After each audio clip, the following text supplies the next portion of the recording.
Welcome to current affairs with Amit Shukla. તો ભી PSI કોન્સ્ટેબલની પરીક્ષા માટે આજના દિવસના ઇતિહાસથી 3 જાન્યુઆરીના ઇતિહાસથી જે બી કોઈ સવાલ બની શકે છે તો એ તમામ પોઈન્ટ પર ચર્ચા કરીશું આજના દિવસના ઇતિહાસની. તો ચર્ચા કરીએ આજના દિવસના ઇતિહાસમાં બી આજે છે સાવિત્રીબાઈ ફુલેજીનો જન્મદિવસ 3 જાન્યુઆરીના રોજ, જે ભારતના પહેલા મહિલા શિક્ષક છે. તો ભી એમના વિશે જાણીએ તથ્યો શું કહે છે. તો ભી 1848માં પુણેના ભીડેવાડામાં ભારતની પ્રથમ કન્યા શાળાની સ્થાપના થઈ. સાથે સાથે જો તમે દેખો ભી આ પહેલા મહિલા શિક્ષક બન્યા કોણ, તો સાવિત્રીબાઈ ફુલેજી. સત્યશોધક સમાજની રાઈટ બી એમાં એમનો સક્રિય ફાળો રહ્યો.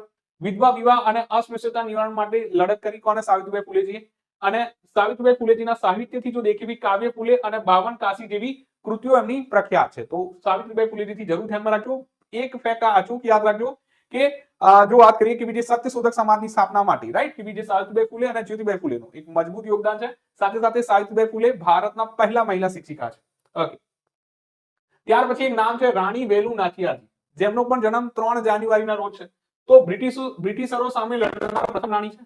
1780 માં અંગ્રેજો સામે યુદ્ધ જીતનારા વીર નારી છે.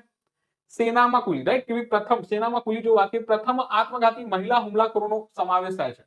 અને હૈદર અલી સાથે ગઠબંધન કરી શિવગંગા રાજ્ય જીત્યું હતું.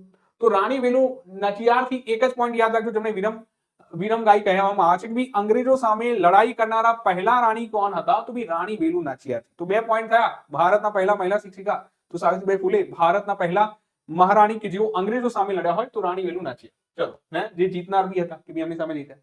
દેન ભૂગોળથી એક ઘટના બની પેરીહેલિયન.